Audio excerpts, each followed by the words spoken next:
TB હવા દ્વારા ફેલાય છે. આપણે કોઈ વ્યક્તિને ખાંસી થઈ હોય, બીમાર વ્યક્તિને, અને કોઈને ટીબી હોય, હવે એની બાજુમાં કોઈ બીજો વ્યક્તિ આપણે બેસી જાય ને એની સામે ખાય તો જે ખાંસી ખાય છે એમાં હવામાં જે બેક્ટેરિયા, જે વાયરસ હોય એનાથી ખાય છે.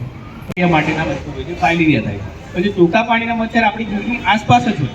ખાસ કરીને ચોમાસામાં આપણને વધારે જોવા મળે, પણ એ સિવાય પણ તમને તમારા ઘરમાં જોવા મળે. આપણે એવું માનીએ કે મેલેરિયા અને ડેન્ગ્યુ ફક્ત ચોમાસામાં જ થાય, એવું નથી. મેલેરિયા ડેન્ગ્યુ મચ્છર કોઈ પણ સિઝનમાં કરડે મેલેરિયા થવાની શક્યતા છે.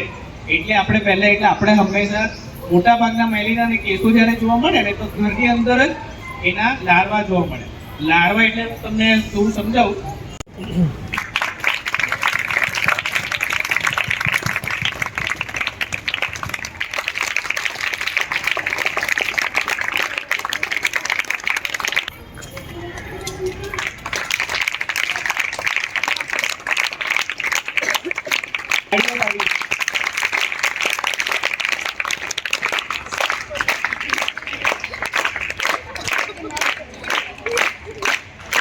અમારા શાળાના વિદ્યાર્થીઓ, શિક્ષકગણ, સર્વે વતી આપ સર્વેનું હાર્દિક સ્વાગત છે.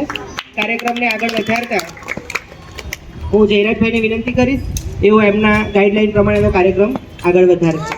દેખાય છે ને રક્તપિત્ત વિરુદ્ધ છેલ્લું યુદ્ધ 30મી જાન્યુઆરી ગાંધી નિર્માણ દિવસ છે ને.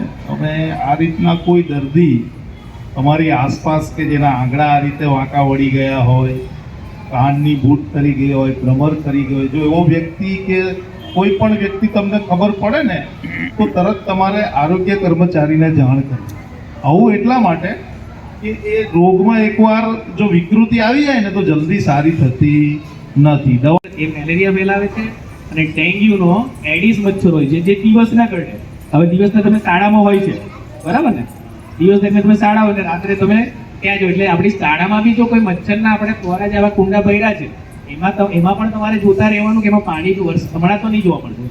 જ્યારે તમે ચોમાસું આવશે ને, વરસાદ પડશે ને ત્યારે આ બધા કુંડામાં પાણી ભરાયેલું રહેશે. એની અંદર પણ ફોરા પડી શકે અને એમાંથી પણ મચ્છર થઈ જાય. બધા મચ્છર કંઈ ડેન્ગ્યુ મેલેરિયા નથી પડતો, આમાં કોઈ ટીબી મચ્છર થઈ જાય ને તે ફેલાવે. પણ આપણી જવાબદારી એ છે કે આવા કુંડામાં પાણીમાં જ્યારે પોરા ભરાઈ જાય ને એ પોરાનો નાશ કરવા માટે એમાં પાણી, આ કુંડા જે છે ને હવે અડધા ભર્યા હોય તેમાં પાણી રહેશે, એને માટીથી પૂરેપૂરું ભરવાનું. ટાયર પડ્યા હોય ને તેને કાઢી નાખવાનું. મચ્છરથી મેલેરિયા અને ડેન્ગ્યુથી બચી શકાય છે. એકવાર થયા પછીની સારવાર તો કરે તો બચવાના આપણે પાસે ઉપાય છે. મચ્છરને મારવો મુશ્કેલ છે. તો તાવ આવે તો શું કરો છો તમે લોકો? દવા લો છો? કઈ દવા લો છો ખબર પડે નહીં? અચ્છા, તો આજે એની જ માહિતી આપવા માટે અમે લોકો આવ્યા છીએ, બરાબર?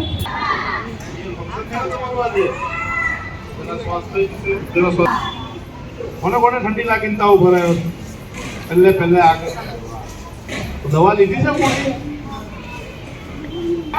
પાણી ભરેલા કુંડાને ખાલી કરી નાખવાના. નાળિયેરના કોચલા હોય તેને પણ ખાલી કરી નાખવાના. તમારા ઘરની ફ્રીજ જે છે એની પાછળ પાણી ભરેલું હોય છે, ખબર છે? ખાનામાં કેન્દ્રમાં કામ કરીએ, તમને પહેલી વાર જોયા છે. તમારા શાળામાં એટલા માટે જ આવ્યા કે અમે લોકો તમને જાગૃત કરીશું તો તમને મેલેરિયા વિશે કે દરેક સરકારી પ્રોગ્રામ ચાલતા હોય, પણ આ બધા પ્રોગ્રામોમાં આરોગ્યલક્ષી અમારા પ્રોગ્રામો, અમારું કામ છે આરોગ્ય લોકો સારું રાખે.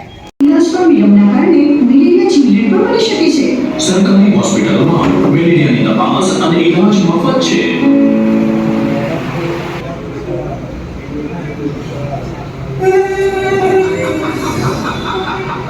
મેલેરિયા હું ફેલાવે. જરા ઊભો તો રે મચ્છર. અમે બધા મળીને તને પાઠ ભણાવીશું. પાડોથી અમે મેલેરિયા મુક્ત સ્વસ્થ ભારત બનાવીશું.